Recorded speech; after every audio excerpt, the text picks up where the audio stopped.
दीपावली एक ऐसा त्योहार जिसे लोग खुशी से मनाते हैं, लेकिन क्या आप जानते हैं ये त्योहार सिर्फ 2 साल मनाया गया था। सीता माता गर्भवती अवस्था में घर से निकाल दी गई। अयोध्या के दीप बुझ गए और खुशी के बजाय छा गया मातम। आज हम हजारों रुपए पटाखों पर जला रहे हैं, हवा में जहर घोल रहे हैं और मासूम लोगों की जान से खेल रहे हैं। क्या यही है धर्म? क्या यही है उत्सव? दीपावली खुशियों का नहीं, त्याग का प्रतीक। अनसुना इतिहास। दिवाली हर वर्ष करोड़ों लोग इस त्योहार को मनाते हैं।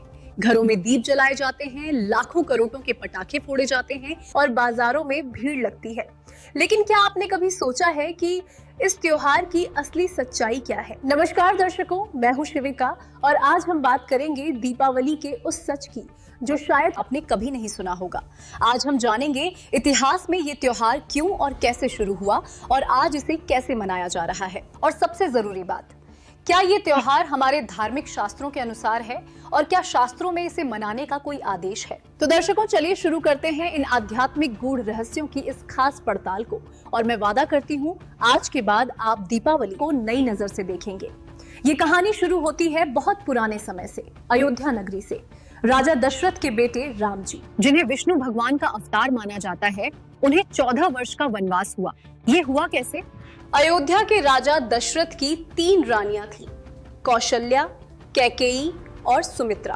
कौशल्या के पुत्र श्री राम, कैकेयी से पुत्र भरत और सुमित्रा के पुत्र लक्ष्मण व शत्रुघ्न थे। कैकेयी ने वरदान मांगकर भरत को राजा बनाने और राम जी को 14 वर्ष का वनवास देने की मांग की और राजा दशरथ ने वो बात इसलिए मानी क्योंकि वे सत्यवादी थे और उन्होंने कैकेयी को 2 वरदान देने का वचन दिया था। राजा दशरथ ने बहुत दुखी होकर भी अपना वचन निभाया और राम जी, उन्होंने बिना कोई सवाल किए अपने पिता की बात मान ली और सीता माता, छोटे भाई लक्ष्मण भी उनके साथ वनवास में चले गए। 14 वर्ष तक वे जंगल में रहे, बहुत मुश्किलें झेली। कोई महल नहीं, कोई नौकर चाकर नहीं, सिर्फ झोपड़ी और साधारण खाना। और फिर हुआ वो जो सबको मालूम है, रावण ने सीता माता का अपहरण कर लिया। राम जी ने रावण को हराया, सीता माता को वापस ले आए। लेकिन यहाँ पर राम जी ने सीता माता की अग्नि परीक्षा ली, मतलब उन्होंने सीता जी को अग्नि में बैठाया ये देखने के लिए कि वे पवित्र हैं या नहीं। सोचिए, एक पति अपनी पत्नी को, जिसकी कोई गलती नहीं थी, उसे सामाजिक दबाव में आकर अग्नि में बैठाता है। जब सीता जी अग्नि से बिल्कुल सही सलामत बाहर आईं, कि साबित हो गया कि वो पूरी तरह निर्दोष हैं, तब राम जी उन्हें अयोध्या ले आए। उस खुशी में पूरे शहर में घी के दीपक जलाए गए। यही थी पहली दिवाली। लोगों ने अपने राजा के स्वागत में ये रोशनी का त्योहार मनाया। लेकिन दर्शकों, अब आता है वो सच जो हमें कभी ठीक से नहीं बताया गया। अग्नि परीक्षा देने के बाद भी सीता माता गर्भ से थी, राम जी ने उन्हें एक बार फिर घर से निकाल दिया। उस समय कुछ लोगों ने, जिनमें एक धोबी भी था, ताना मारा कि राम जी की रानी तो रावण के पास रही थी, फिर भी वे राजा के घर लौट आई। सोचिए, एक धोबी की बात सुनकर जिस सीता माता ने अग्नि परीक्षा दी थी, जो पूरी तरह निर्दोष साबित हुई थी, उन्हें एक गर्भवती हालत में घर से बाहर निकाल दिया गया। वो अकेली गर्भवती जंगल में चली गई। वहां ऋषि वाल्मीकि की झोपड़ी में उन्होंने अपने दोनों बेटों लव और कुश को जन्म दिया और अपनी पूरी जिंदगी उस जंगल में तकलीफों में बिताई। क्या सीता माता ने दोनों बेटों को जन्म दिया था? देखिए, वाल्मीकि जी थे, जिस समय सीता जी को निकाल दिया था घर से भगवान श्री रामचंद्र जी ने, वो गर्भवती थी। महर्षि वाल्मीकि जी के आश्रम में जाकर उन्होंने शरण ली, वहां रहने लगी, पुत्र को जन्म दिया। उसके बाद एक दिन जब वो उसका नाम लव रख दिया, जब लव 8-9 महीने का हो गया, वो 1 वर्ष का हो गया, सीता जी कपड़े धोने के लिए दरिया पर जाया करती थी प्रतिदिन और बच्चे को पालने में सुला जाया करती थी। और वाल्मीकि जी से प्रार्थना करके जाती थी, पिताजी बच्चे का ध्यान रखना। कि जा बेटा, मैं ध्यान रखूंगा। एक दिन ऐसा हुआ कि महर्षि जी समाधिस्थ हो गए थे और सीता और बच्चे को वहीं लेटाकर चली गई, ये कहकर के पिताजी ध्यान रखना। कुछ देर के बाद उसको ध्यान में आया कि पिताजी यानी ऋषि जी साधना कर रहे हैं, हो सकता है उसकी आंखें ना खुले, देर तक समाधिस्थ बने रहें, कहीं पीछे से कोई बच्चे को पशु पक्षी उठा ना ले जाए। ये सोचकर वापस जाकर बच्चे को उठा लाई। वाल्मीकि जी जब समाधि अपनी साधना से उठे, देखा बच्चा है नहीं। अब वाल्मीकि जी ने देखा कि भी लड़की पहले दुखिया बहुत है और बच्चे के अभाव में या टक्कर मार मार कर मर जाएगी, मेरे से देखा नहीं जाएगा। इसलिए अपनी भक्ति शक्ति से उसने डाब के पत्ते तोड़े, कुश के, कुशा बोलते हैं, कुश बोलते हैं डाब को, एक घास होता है। डाब के पत्ते तोड़े, उनको ऐसे मला और अपनी मंत्र शक्ति से और पुत्र एक लड़का बना दिया और वो लेटा दिया वहां पर 1 वर्ष की आयु का। अब सीता वापस आई, उसने पूछा पिताजी ये दूसरा लड़का किसका है? तब ऋषि जी ने देखा कि लड़की तो बच्चे को गोद में लिए हुए है। तब उसने कहा बेटी ये भी तेरा ही है। तब उसने सारी कहानी बताई कि बेटी तू कहकर गई थी कि बच्चे को ध्यान रखना और प्रतिदिन कह के जाती थी। आज मैं देर से समाधि से उठा तो मैंने सोचा लड़की बच्चे को यहीं लेटा कर गई होगी और बच्चा नहीं है, कोई उठा ले गया होगा पक्षी पशु और बेटी रोएगी, इसलिए मैंने ये एक पुत्र तेरे लिए और अपनी सबद शक्ति से बना दिया। अब दोनों को पाल। अब सीता ने उन दोनों को पुत्र रूप में पाला, उसका नाम कुश रख दिया। लव और कुश ये 2 पुत्र थे। दीपावली सिर्फ 2 वर्ष मनाई गई थी, सिर्फ 2 वर्ष। उसके बाद जब सीता माता को घर से निकाल दिया गया तो अयोध्या में मातम छा गया, खुशी खत्म हो गई, राजा दुखी, लोग दुखी, और फिर दीपावली नहीं मनाई गई। अब आप सोच रहे होंगे ये बातें कहां से आ रही हैं, तो चलिए दिखाते हैं प्रमाण। ये अब जानते हैं इस बारे में संत रामपाल जी महाराज के विचार। श्री विष्णु जी के अवतार श्री कृष्ण जी, श्री रामचंद्र जी, श्री रामचंद्र के रूप में राजा दशरथ के घर जन्म जब श्री विष्णु जी का हुआ,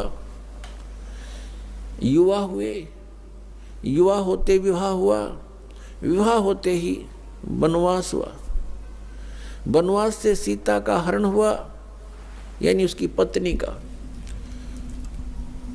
रावण उठा ले गया और फिर रावण के साथ युद्ध हुआ। पुण्यात्माओं, करोड़ों व्यक्ति मारे गए वहां पर। तब सीता की वापसी हुई। वापसी आने पर बड़ी खुशी बनाई, नगरी में दीप जलाए गए घी के। सीता के वापस, श्री राम के वापस आने पर, सीता लौटा लाने पर, और कुछ दिनों के बाद सीता जी का निष्कासन कर दिया श्री रामचंद्र जी ने स्वयं ही। किस बात पर के एक धोबी ने व्यंग कस दिया, वो अपनी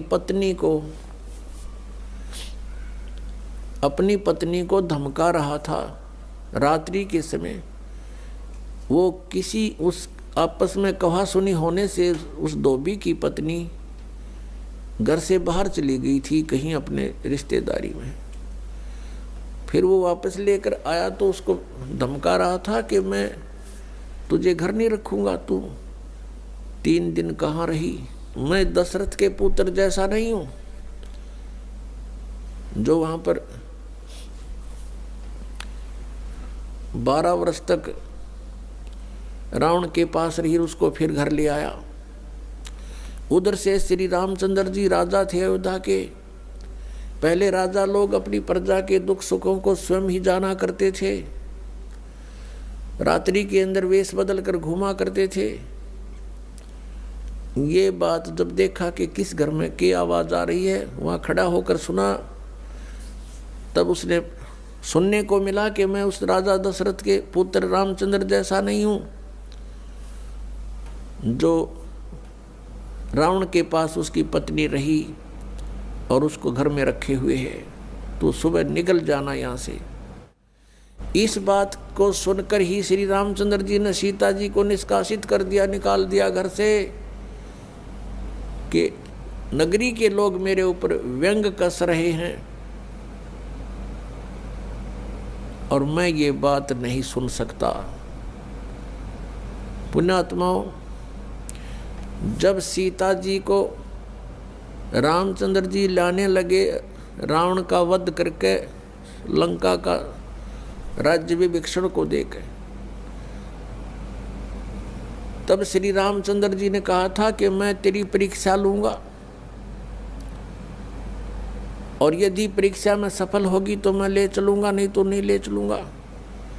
मैं तुझे अग्नि में जलाऊंगा, यदि तू अग्नि में जल गई तो समझूं तेरी कि तू कलंकित थी, तू रावण को समर्पित हो चुकी थी, और यदि अग्नि में तू नहीं जली तो मैं निष्कलंक जानूंगा, तब तुझे ले चलूंगा।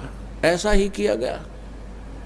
सीता को अग्नि में बैठा दिया और हजारों की संख्या में दर्शक थे, सीता जी नहीं जली और सब ने कहा कि भगवान निष्कलंक है, माई निष्कलंक है, और इतनी कठोर परीक्षा लेकर के वापस अपने घर लाया था।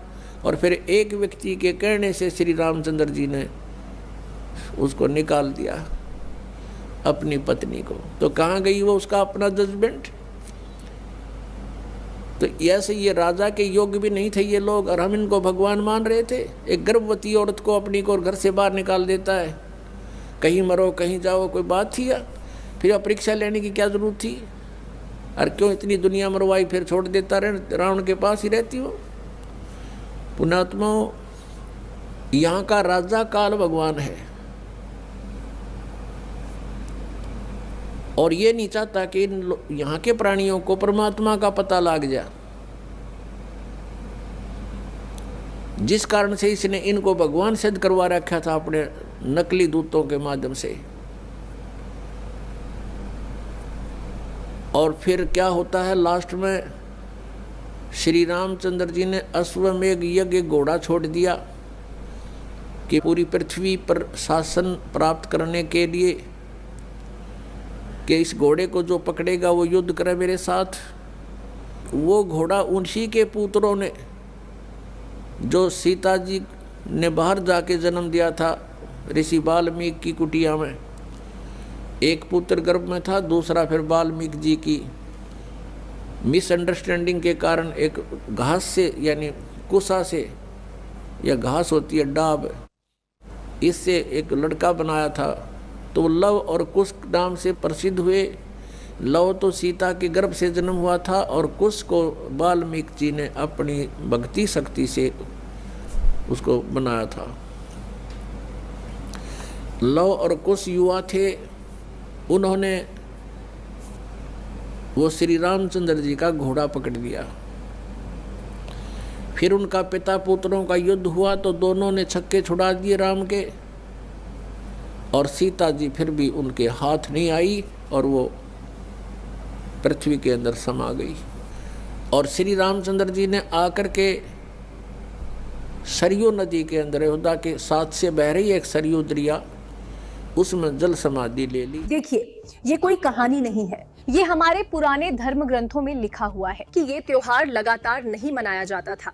ये केवल उन 2 वर्षों की खुशी थी। रामचरितमानस की रचना यानी ये किताब जिसमें राम जी की कहानी है, ये बनी ही राम जी के लाखों वर्ष बाद। तुलसीदास जी ने इसे लिखा सन 1574 में, और दीपावली का त्योहार हिंदुओं में फिर से सिर्फ 100 वर्ष पहले सन 1924 के बाद चालू हुआ। द्वापर युग में श्री कृष्ण जी हुए, लेकिन कहीं कोई प्रमाण नहीं कि द्वारका में, वृंदावन में या मथुरा में कभी दीपावली मनाई गई हो। तो साफ हो गया कि यह त्योहार जैसा हम आज मनाते हैं वैसा पुराने समय में नहीं मनाया जाता था। अब आते हैं आज की दीपावली पर।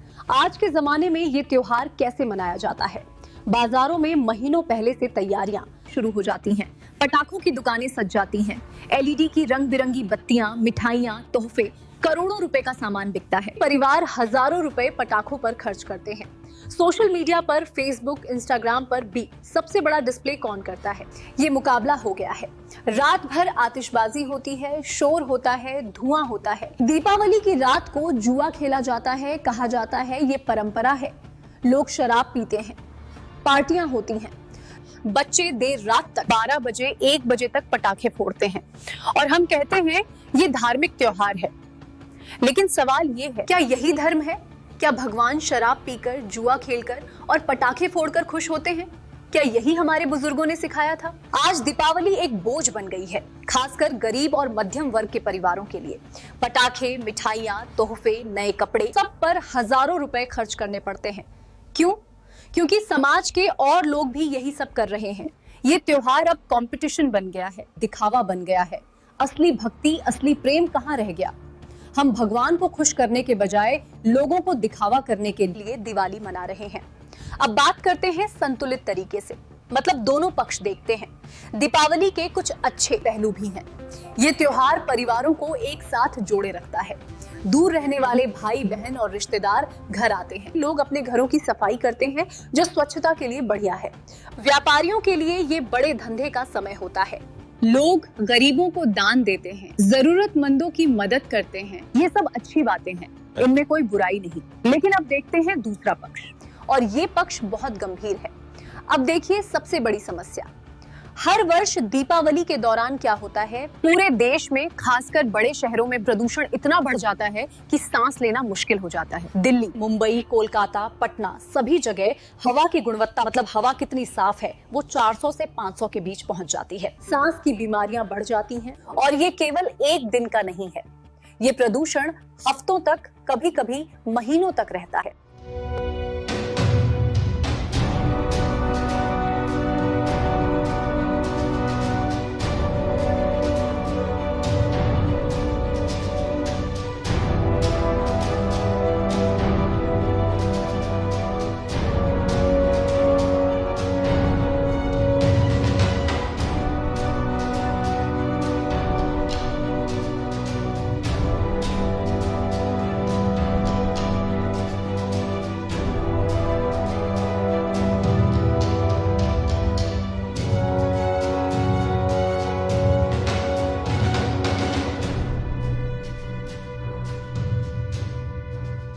दिवाली से अगले का दिन, अगला दिन, और आज हम सोच रहे थे कि शायद पटाखे कम फूटेंगे, अपील का, निर्देश का असर होगा, लेकिन दिल्ली एनसीआर वालों पर कोई असर नहीं हुआ। इसी पर शुरुआत करेंगे। और सबसे पहली खबर भी प्रदूषण से ही जुड़ी हुई है। आपको बता दें, दिवाली के अगले दिन यानी कि आज दिल्ली का दम घुटता हुआ दिख रहा है। गैस चेंबर में तब्दील दिल्ली। दिवाली के बाद प्रदूषण का स्तर बढ़ने की जो आशंका थी वो सच साबित हुई। ज्यादातर इलाकों में प्रदूषण का स्तर 1000 के आंकड़े के करीब पहुंच गया। आर.के. पुरम में प्रदूषण का स्तर 999 पहुंच गया है। ओखला में 999, रोहिणी में 999, वजीरपुर में 999, मंदिर मार्ग में 899, पड़पड़गंज 999, जवाहरलाल नेहरू स्टेडियम में 999, आनंद विहार में 999, शाहदरा में 999, जहांगीरपुरी में 999 और द्वारका में प्रदूषण का स्तर 830 के पार कर चुका है। सुप्रीम कोर्ट के तमाम दिशा निर्देशों और आदेशों के बावजूद दिल्ली एनसीआर में जमकर आतिशबाजी हुई और अब हवा और भी जहरीली हो चुकी है। और अब आता है सबसे दुखद, सबसे दर्दनाक पहलू। हर वर्ष दीपावली में हजारों हादसे होते हैं। मैं आपको सच्ची घटनाएं बताती हूँ, देखिए।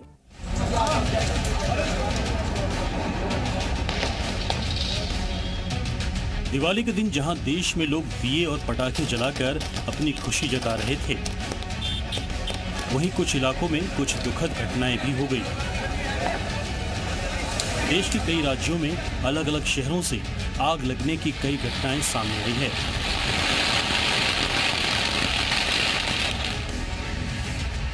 सबसे पहले बात देश के दो बड़े शहरों से करते हैं। दिल्ली के शकरपुर इलाके के नेहरू एनक्लेव की सड़क पर पार्क गाड़ियों में आग लग गई। इस हादसे में एक के बाद एक 2 कार पूरी तरह जल गए।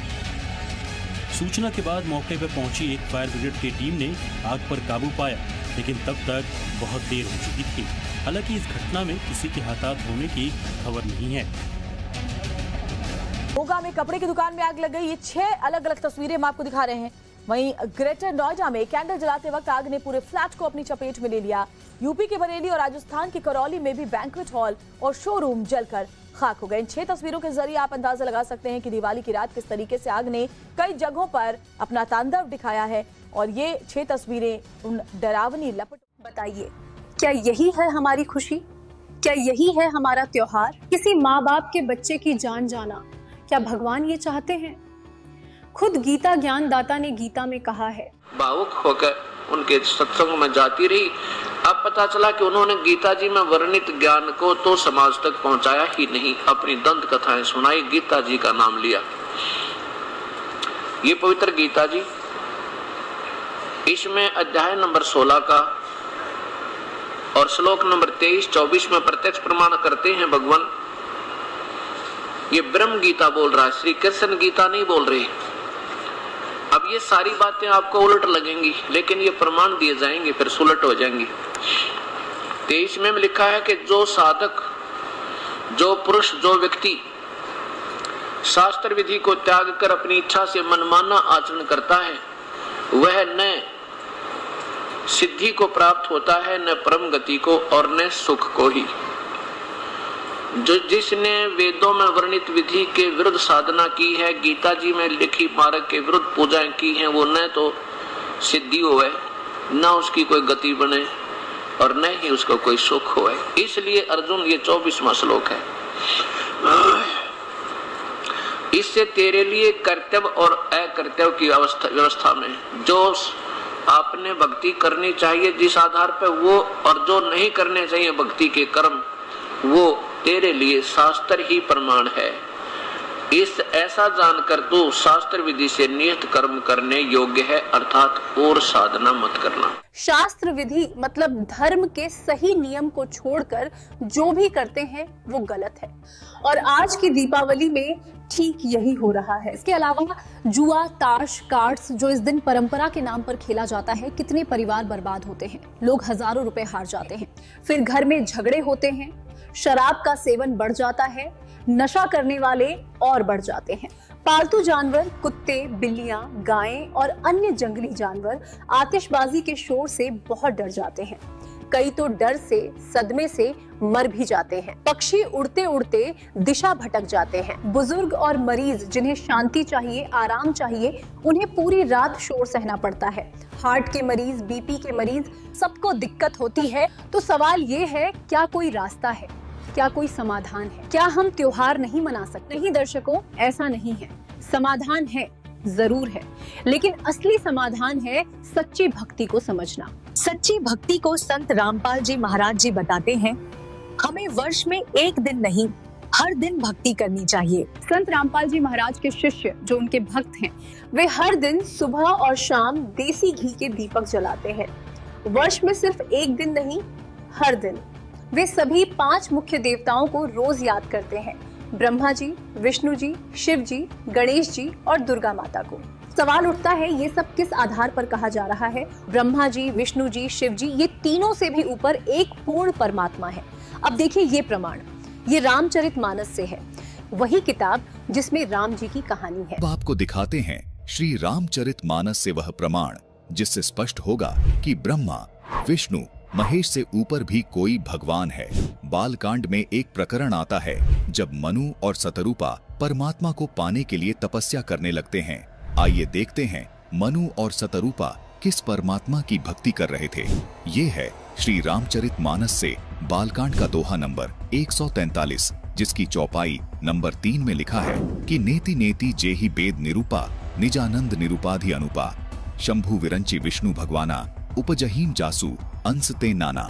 जिन्हें वेद नेति नेति यानी यह भी नहीं कहकर निरूपण करते हैं, जो आनंद स्वरूप, उपाधि रहित और अनुपम हैं, एवं जिनके अंश से अनेकों शिव, ब्रह्मा और विष्णु भगवान प्रकट होते हैं। वेदों में जिसको पूर्ण परमात्मा बताया गया है, वो पूर्ण परमात्मा इतना समर्थ है कि ब्रह्मा, विष्णु और महेश उनके अंश से आत्म रूप में प्रकट हुए हैं। यहाँ स्पष्ट है कि ब्रह्मा, विष्णु और शिव पूर्ण परमात्मा नहीं हैं। जिसके अंश से ये तीनों देवता उत्पन्न होते हैं, वो पूर्ण परमात्मा है। रामचरितमानस में कहा है कि ईश्वर अंश जीव अविनाशी, चेतन अमल सहज सुखरासी, यानी ईश्वर से ही उत्पन्न होने के कारण आत्मा अविनाशी है, यानी आत्मा कभी नहीं मरती। जिस परमेश्वर से जीव आत्मा उत्पन्न हुआ है वह परमेश्वर अविनाशी, चेतन, निर्मल और स्वभाव से सुख की राशि है। तो साबित हुआ कि एक पूर्ण परमात्मा है जो तीनों ब्रह्मा, विष्णु, महेश से ऊपर है। और गीता में भी यही बात है। श्रीमद् भगवद गीता के अध्याय 15 श्लोक 17 में बताया गया है कि एक उत्तम पुरुष है, यानी सबसे श्रेष्ठ, सबसे ऊपर वाला परमात्मा जो अविनाशी है, जो कभी खत्म नहीं होता, और वो पूर्ण परमात्मा कबीर साहिब है। ये गीता का प्रमाण देखिए। अविनाशी का अब 17वां में स्पष्ट किया है कि उत्तम पुरुष है तू अन्य। उत्तम पुरुष यानी पुरुषोत्तम तो इन ऊपर वाले दोनों से भी कोई और ही है, और उसको परमात्मा कहा जाता है। वह वास्तव में परमात्मा कहा जाता है, परमात्मा इति उदाहरते। और यह लोग त्रयम् आविश्य विभर्ति अव्यय ईश्वर, अव्यय माने अविनाशी, अव्यय माने अविनाशी, वो अविनाशी प्रभु है, अविनाशी परमात्मा है, परमेश्वर है।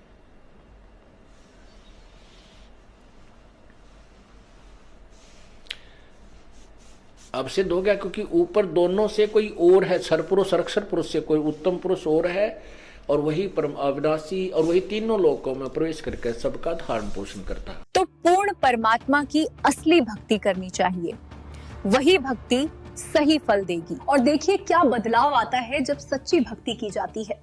संत रामपाल जी महाराज के शिष्य पूरी तरह नशा मुक्त हैं। उनमें से कोई भी शराब नहीं पीता, सिगरेट नहीं पीता, तंबाकू नहीं खाता, किसी भी प्रकार का नशा नहीं करता। दहेज मुक्त शादियां होती हैं, मतलब शादी में दहेज नहीं लिया जाता, बेटियों को बोझ नहीं समझा जाता, महिलाओं का सम्मान होता है, जुआ नहीं खेला जाता, हिंसा नहीं होती, झगड़े नहीं होते। जब अयोध्या में श्री राम मंदिर की स्थापना हुई तो संत रामपाल जी महाराज ने 1 महीने तक मुफ्त भंडारा चलाया। भंडारे हम और आपने बहुत से देखे होंगे, लेकिन संत रामपाल जी महाराज जी के सानिध्य में होने वाले भंडारे की बात ही कुछ निराली है। अक्सर हम सोशल मीडिया पर सुनते रहते हैं कि संत रामपाल जी महाराज जी के मार्गदर्शन में हर साल 3 दिवसीय 6 बड़े समागमों का आयोजन किया जाता है। इस दौरान भारत समेत नेपाल के 10 सतलोक आश्रमों में शुद्ध देसी घी का भंडारा भी कराया जाता है। लेकिन इस बार संत रामपाल जी महाराज जी के तत्वाधान में सतलोक आश्रम धनाना धाम सोनीपत हरियाणा की ओर से श्री राम जन्मभूमि अयोध्या में ऐतिहासिक महाविशाल भंडारे का आयोजन किया जा रहा है, जिसका शुभारंभ बीते रविवार 25 फरवरी को मंगलाचरण के साथ हो चुका है, जो कि अगले महीने 26 मार्च यानी 1 महीने तक चलेगा। आपको बता दें, श्री राम जन्मभूमि अयोध्या में संत रामपाल जी महाराज जी द्वारा कराए जा रहे ऐतिहासिक महाविशाल भंडारे में प्रतिदिन लाखों की तादाद में लोग पहुंच रहे हैं, जिसमें लोगों को शुद्ध देसी घी से निर्मित व्यंजन, सब्जी, पूड़ी, हलवा, रायता, सलाद, बूंदी आदि सामग्री उपलब्ध कराई जा रही है। इस ऐतिहासिक भंडारे में हजारों सेवादार यानी संत रामपाल जी महाराज जी के अनुयायियों द्वारा 24 घंटे निःशुल्क सेवाएं दी जा रही है।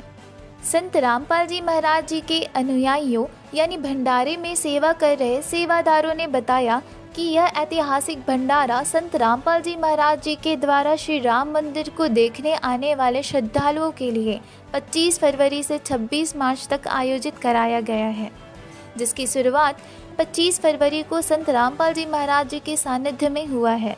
वही सेवादारों ने बताया कि यह महाविशाल भंडारा 1 महीने तक 24 घंटे जारी रहेगा, जिसमें भंडारे में लोगों को देसी घी से बने पकवान, हलवा, बूंदी, पूड़ी, सब्जी, दाल, चावल, रायता आदि प्रतिदिन उपलब्ध कराए जा रहे हैं, जिसमें भंडारे की सेवाओं को सुचारू रूप से चलाने के लिए 1000 से भी अधिक सेवादार अपनी निःशुल्क सेवाएं प्रदान कर रहे हैं।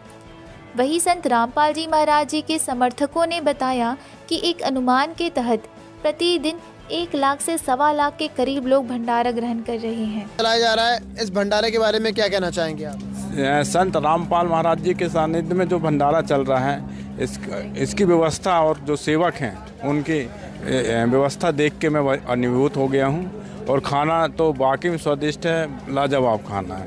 ऐसा तो नहीं कि कोई आपसे पैसे लिए जा रहे हैं या कोई दबाव में आप बोल रहे हो? नहीं सर, हम तो आप तो अभी आपको बाद में देखे हैं, हम तो पहले से अपने सभी मेजोरिटी में हम लोग वो कर रहे थे कि वाकई में व्यवस्था जबरदस्त है सर, खाने की शुद्ध से हर चीज़ की व्यवस्था।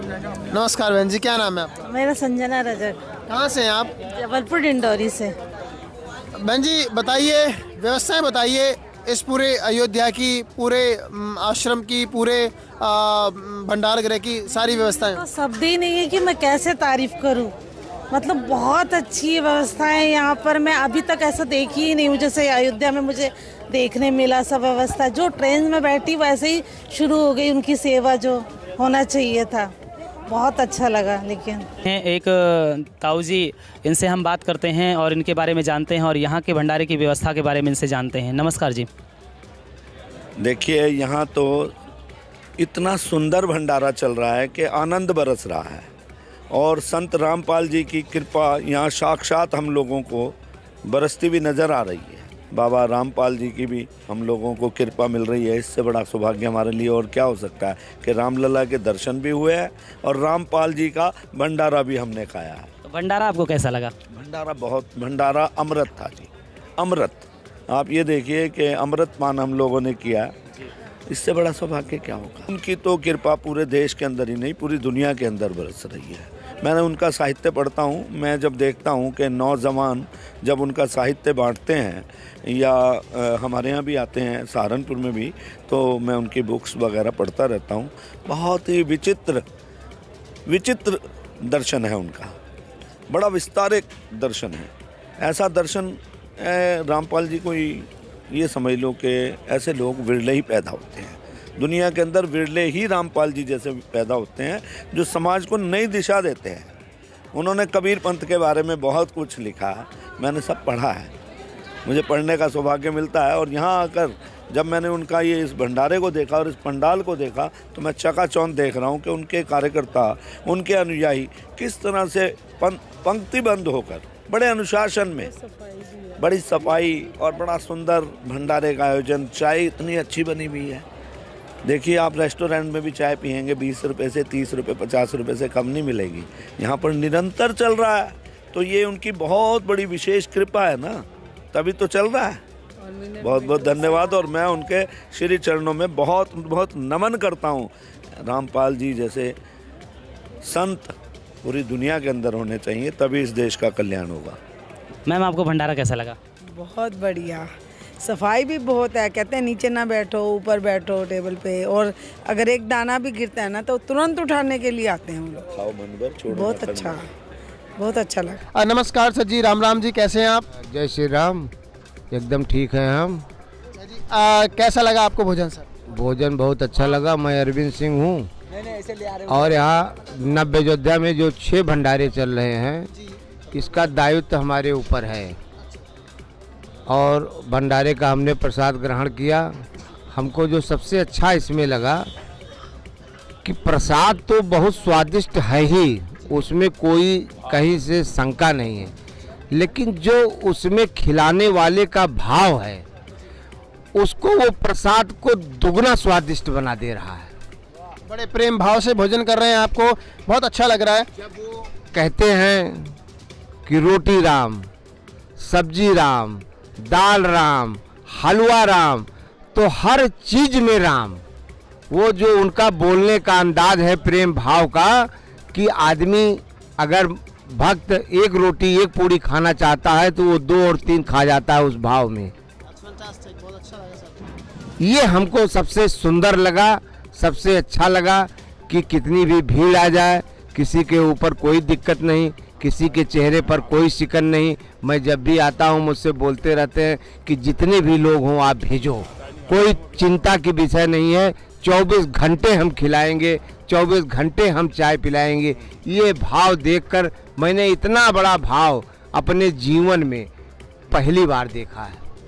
सर, जैसा कि आप भी राम जी की सेवा में लगे हुए हैं और जब संत रामपाल जी महाराज जी के अनुयायियों की तरफ से आपको ये आश्वासन दिया जाता है कि आइए, आपका स्वागत है, आपको तहे दिल से स्वागत है, आप कितने भी श्रद्धालु आप यहाँ पर भेज सकते हैं। तो आपको कैसा लगता है ये सपोर्टिव माहौल जब आप प्राप्त करते हैं? तो हमको ऐसा लगता है कि स्वयं प्रभु राम की कृपा हमारे ऊपर हो रही है कि जो ऐसे लोग हमको मिले हैं और इतने आश्वासन से हमको कहते हैं कि कितने भी लोग आ जाएं भेज दीजिए।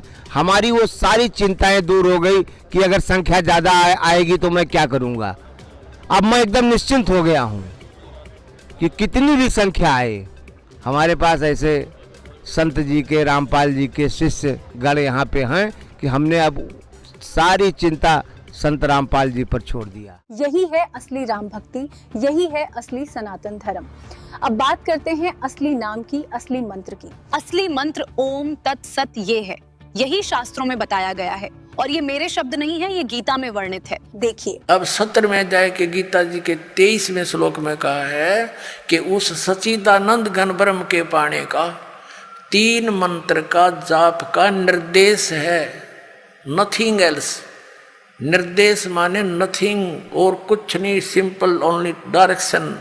ये है, देखिएगा 17वें अध्याय का और 23वां श्लोक श्रीमद् भगवत गीता, और ये 17वां अध्याय 17वें का 23वां श्लोक है। ओम तत्सत इति निर्देश है, ब्रह्मण त्रिविध है समर्थ है, ब्राह्मणा तेन वेदा च यज्ञा विहिता पुरा। ओम ओम तत् तत् सत सत, ऐसे यह 3 प्रकार का सच्चिदानंद घन ब्रह्म, उस परम अक्षर ब्रह्म का मंत्र कहा है। अब सच्चिदानंद घन ब्रह्म परम अक्षर ब्रह्म का मंत्र ओम तत् सत, उसको पाने का। ओम तो पुण्यात्मा सीधा है ब्रह्म अक्षर पुरुष का, और जो तत् है वो अक्षर पुरुष का, और सत है ये परम अक्षर ब्रह्म का। ये भी कोड वर्ड है, सांकेतिक शब्द है। ओम और तत् जो सांकेतिक शब्द है वो दोनों मिलकर ये सतनाम बनता है, 2 अक्षर का। और जिसका भी आज तक मोक्ष हुआ उन महापुरुषों ने इस सतनाम का जाप किया है। और जो सत्य है वो सारनाम की तरफ संकेत है, वो भी कोई अन्य मंत्र है, वो सांकेतिक कोड वर्ड दास के पास है, इस पृथ्वी विश्व में किसी के पास नहीं। गीता में साफ साफ लिखा है ओम तत्सत, ये तीनों नाम मिलकर पूर्ण मंत्र बनते हैं। यही असली नाम है जो मुक्ति दिलाता है। संत रामपाल जी महाराज अपने शिष्यों को यही सच्चे मंत्र देते हैं, वो मंत्र जो शास्त्र के अनुसार हैं, वेदों के अनुसार, और उन मंत्रों का जाप रोज किया जाता है सुबह शाम। ये है सदा दिवाली, हर दिन प्रकाश, हर दिन भक्ति, साल में एक दिन नहीं 365 दिन। यही असली त्योहार है, यही असली खुशी है। तो दोस्तों, अब आप समझ गए होंगे कि असली दिवाली क्या है। रामपाल जी महाराज के शिष्य पूरे भारत में, पूरी दुनिया में हैं और सबका जीवन बदल गया है। तो दोस्तों, आज हम जान गए कि दिवाली का इतिहास थोड़ा जटिल है। वनवास से श्री राम के अयोध्या लौटने के बाद दिवाली सिर्फ 2 साल तक मनाई गई थी, और दिवाली के पीछे सीता माता का दुख छिपा है। और आज जिस तरह से हम दिवाली मनाते हैं वो शास्त्र के अनुसार नहीं है। हम बदल सकते हैं, हम इस दिवाली को सही तरीके से मना सकते हैं। पटाखे छोड़िए, पर्यावरण को बचाइए, जानवरों को बचाइए, पैसे बचाइए। जो पैसा पटाखों और दिखावा पर खर्च करते हैं उसे गरीबों की मदद में लगाइए। संत रामपाल जी महाराज के लाखों शिष्य ये जीवन जी रहे हैं। वे नशा मुक्त हैं, दहेज मुक्त हैं, हिंसा मुक्त हैं, और सबसे बड़ी बात, वे सच्ची शांति में हैं। ये वीडियो आपके लिए था, सच जानने के लिए। अगर ये जानकारी आपको उपयोगी लगी तो अपने परिवार और दोस्तों के साथ शेयर कीजिए, शायद किसी की जिंदगी बदल जाए। मैं हूँ शिविका, ऐसे न्यूज हिमाचल प्रदेश से। उम्मीद है आपको ये वीडियो पसंद आई होगी। आप देख रहे थे कार्यक्रम सच, जो आप जानना चाहते हैं। मैं हूँ शिविका, ऐसे न्यूज हिमाचल प्रदेश से। धन्यवाद।